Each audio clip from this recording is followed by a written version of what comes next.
Somewhere in a private collection, sealed behind glass, sits a lump of clay smaller than a deck of cards. It is baked hard, the color of weak tea, and pressed into its surface are marks no larger than fingernails. In 2020, it's sold at auction for £175,000. Not because of who made it. Nobody knows their face, their voice, their grave. Not because of what it says. It is, quite literally, a receipt. And yet, this unassuming fragment carries something almost nothing else from its era can claim. Many Assyriologists, scholars of the ancient Near East, consider it to hold one of the earliest recorded personal names in human history. Not a god, and not a king, not a warrior, an accountant. But here's the strange part. We're not even certain it's a name at all. It might be a title. It might be an office, passed from one official to the next like a badge. And that uncertainty is, in its own way, the most unsettling thing about this fragment of identity. We found one of the earliest individuals ever caught in writing, and we still can't be entirely sure whose identity we're looking at. Think about what that means. Of everyone who lived and died before roughly 5,000 years ago, every mother, every hunter, every child who ever drew breath. This is among the earliest traces of an individual that survives in writing at all. A person, Aor, perhaps simply a role, counting barley for a beer ledger. Somewhere between the first campfire and the first library, something happened that made it possible for a fragment of a person to reach across 5 millennia. What was it? Why did it happen where it did when it did?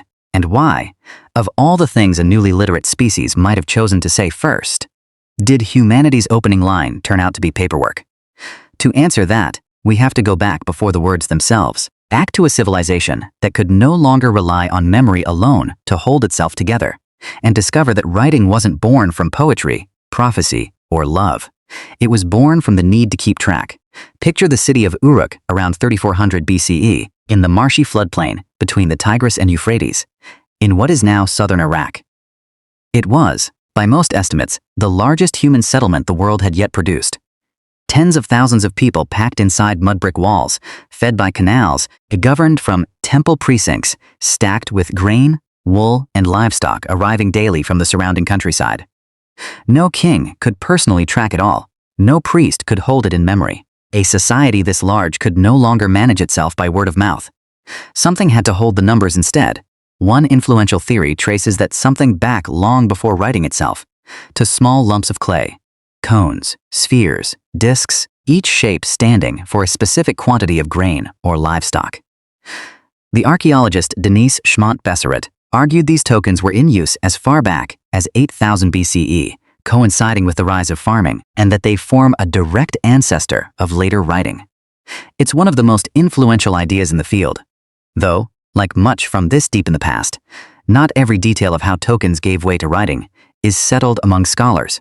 What does seem clear is that as Uruk's economy scaled into the thousands, keeping track of goods with loose clay pieces grew steadily more cumbersome. A shipment's worth of tokens needed to travel and arrive intact, so at some point officials began sealing them inside hollow clay envelopes, like a tally locked in a safe, which created a new problem. Once sealed inside, nobody could see what the envelope held without smashing it open and destroying the record. And so someone, whose name is lost entirely, pressed the tokens into the wet clay before sealing it, leaving their shapes stamped on the outside. Now the envelope announced its own contents without needing to be opened. From there, something changed. If the impression on the outside already carried the information, the tokens inside became less necessary. Many scholars see this shift, from object to impression to symbol standing alone, as one of the clearest paths toward writing that we have evidence for. Not a flash of genius, not a sacred gift, but an accounting shortcut that quietly outgrew the objects it was meant to describe. And what followed at Uruk was an explosion of flattened symbols, scratched with a reed stylus into wet clay tablets drying in the Mesopotamian sun. Archaeologists have recovered several thousand of these earliest tablets from Uruk's temple precincts. The overwhelming majority are not poems, prayers, or stories. They are inventories, ration lists, beer deliveries. This was not literature discovering its voice. This was bureaucracy discovering its memory. And it's here, among the barley counts, that we meet the accountant from the beginning of our story. The name, or title, Kushim, appears on roughly 18 surviving tablets from Uruk. One records roughly 29,000 measures of barley, something in the order of 250,000 liters by modern estimate, delivered over what scholars have read as a 37-month span, signed with 2 pictographic signs, read as KU and Shim. And researchers still argue over what that signature actually represents. But whatever stood behind it, it is, as far as the written record allows us to say, among the closest things we have to an individual human presence surviving from before history had a written witness. The human story hiding inside these tablets goes further than one disputed name. Not long after the Kushim tablets, another Uruk record appears. A man named Galsal, listed alongside 2 other people, a man called Enpap X and a woman called Sukulgir, in terms that scholars read as a claim of ownership over them. Within a generation or two, writing had moved from counting grain to recording people, from tracking a harvest to formalizing who held power over whom. The same tool that let a city organize its granaries also let it lock in its hierarchies. Who commanded, who labored, who was treated as property. Writing did not arrive as a neutral gift. It arrived entangled with power from its very first breath. For a long time, the Sumerians themselves preferred a grander origin story. Later, myth credited writing to the legendary king Enmerkar, said to have invented it when his messenger's memory failed him on a journey too long for words to survive by voice alone. It's a beautiful story, and it captures something true about writing's purpose, if not its actual birth. The clay itself tells a less romantic tale. No single inventor that we can name, just centuries of quiet pressure from an economy too large to remember by heart, symbols slowly sharpening and simplifying with use. By around 2900 BCE, the reed stylus had reshaped the script again. Pressing wedge-tipped marks into clay was faster than drawing curves. And over time, the older pictographs gave way to the wedge-based strokes we call cuneiform.